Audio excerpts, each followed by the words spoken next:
চোখের ভাষা যদি বুঝতে না পারো, তাহলে যে ভাষা দিয়ে এটি আমার যার ভাইকে আমাদের মাঝে ফিরিয়ে আনা দরকার, আমরা সেই কঠোর কর্মসূচি ছাত্র জনতাকে সাথে নিয়ে রাজপথে করবো ইনশাআল্লাহ।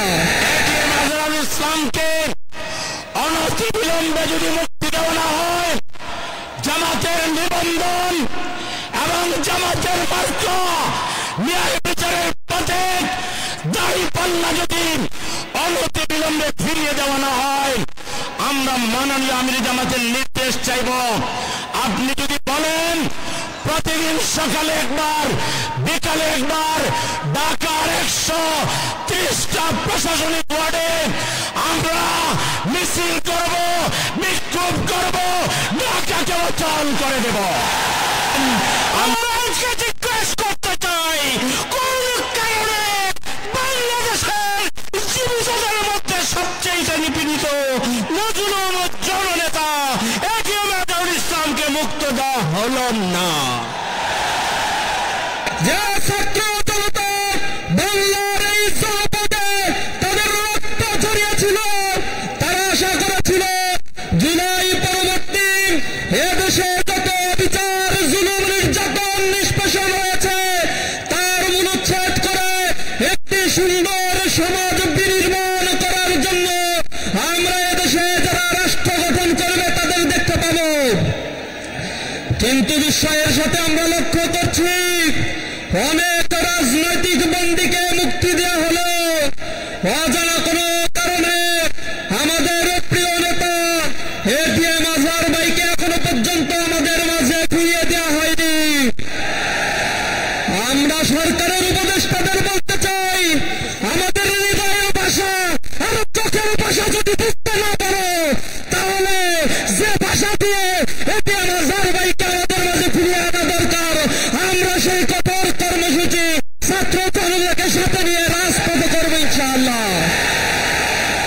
আমরা অনতি বিলম্বে এই যে ট্রাইব্যুনাল গঠন করা হয়েছিল, তথাকথিত মানবতা বিরোধী অপরাধের এই ট্রাইব্যুনালে যে জুডিশিয়াল কিলিং এর মাধ্যমে রাজনৈতিক নেতৃবৃন্দকে হত্যা করে এক শূন্যতা বিরাজ করার জন্য যে চেষ্টা করা হয়েছিল, ছাত্র জনতা জুলাই গণঅভ্যুত্থানে তার দাঁত ভাঙা জবাব দিয়ে ফ্যাসিবাদটাই বাংলাদেশকে বিতাড়িত করেছে।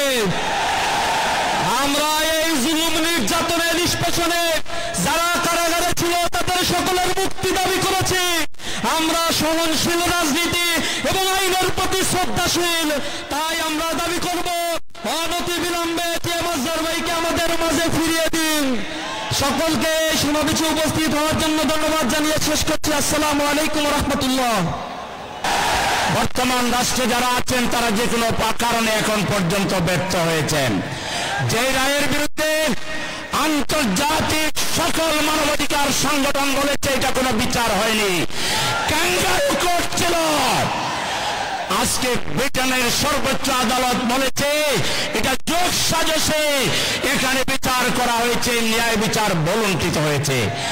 এরপর তো এইসব কোন মামলায় থাকার কথা ছিল না, আমাদেরকে দাবি জানানোর কথা ছিল না। একই সাথে আমাদের নিবন্ধনের মামলার রায় যিনি দিয়েছিলেন তিনি বলেছিলেন তিনি শপথবদ্ধ একজন রাজনীতিবিদ, যিনি রাজনীতি করবেন তিনি তো তার প্রতিপক্ষের বিরুদ্ধে তার ইচ্ছাকে বাস্তবায়ন করবেন, এটা খুব স্বাভাবিক। সুতরাং ওটাও আইনের বিবেচনায় ওটা চলে না। জামাত ইসলামের তৎকালীন ভারপ্রাপ্ত সেক্রেটারি জেনারেল এটিএম আজহারুল ইসলামকে অনতি বিলম্বে যদি মুক্তি দেওয়া না হয়, জামাতের নিবন্ধন এবং জামাতের মার্গ ন্যায় বিচারের পথে দাঁড়িপাল্লা যদি অনতি বিলম্বে ফিরিয়ে দেওয়া না হয়, আমরা মাননীয় আমির জামাতের নির্দেশ চাইব। আপনি যদি বলেন প্রতিদিন সকালে একবার বিকালে একবার ঢাকার 130টা প্রশাসনিক ওয়ার্ডে আমরা মিছিল করব, বিক্ষোভ করব, ঢাকাকে অচল করে দেব। আমরা আমির জামাতের নির্দেশের বাইরে কিছু করব না। আমির জামাতের কাছে আমরা কর্মসূচি চাই, আর যদি কর্মসূচি আপনারা আমাদেরকে দিতে যদি দিতে না চান তাহলে সময়কে পণ্য করে তিনটা দাবি পূরণ করবেন, সেই আশাবাদ ব্যক্ত করে সবাইকে ধন্যবাদ জানিয়ে আমার কথাগুলো শেষ করছি। আল্লাহ হাফেজ। অন্তর্বর্তীকালীন সরকারের প্রধান উপদেষ্টা তার মামলাগুলো থেকে মুক্তি নিয়েছেন। আইন উপদেষ্টা তার মামলা থেকে মুক্তি নিয়েছেন, অথচ দীর্ঘ 14 বছর যাবৎ অন্যায়ভাবে মিথ্যা মামলা মাথায় নিয়ে, ফাঁসির দড়ি মাথায় নিয়ে, গলায় নিয়ে যিনি মানবিক জীবন যাপন করছেন, আমরা আজকে জিজ্ঞেস করতে চাই কোন কারণে বাংলাদেশের জীবিতদের মধ্যে সবচেয়ে নিপীড়িত মজলুম জননেতা এটিএম আজহারুল ইসলামকে মুক্ত দেওয়া হলো না?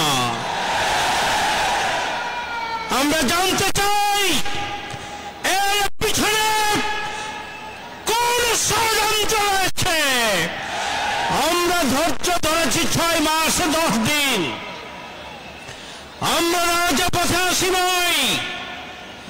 আমরা আশা করেছিলাম অন্তর্বর্তীকালীন সরকার বৈষম্য মুক্ত নতুন বাংলাদেশে বৈষম্যের শিকার মজলুম জননেতা এটিএম আজহারুল ইসলামকে মুক্তি দিয়ে তারা তাদের দায়িত্ব পালন করবেন। কিন্তু দুঃখজনক হলো সত্য, এই সরকার এখন পর্যন্ত আমাদের নেতা এটিএম আজহারুল ইসলামকে মুক্তি দেন নাই।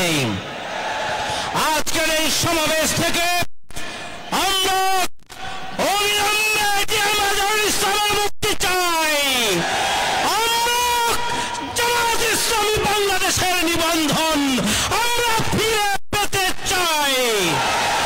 আমরা অবিলম্বে জামায়াত ইসলামীর প্রতীক দাঁড়িপাল্লাকে ফিরিয়ে দেওয়ার জন্য দাবি জানাচ্ছি। আর যদি দাবি মানা না হয়, আমরা বিগত 15.5 বছর যাবৎ চরম জুলুম নির্যাতন নিপীড়নের মধ্যেও আমরা রাজপথে ছিলাম, বাংলাদেশকে মুক্ত করার জন্য আমরা ভূমিকা পালন করেছি। সুতরাং দাবি কিভাবে আদায় করতে হবে আমরা তা জানি।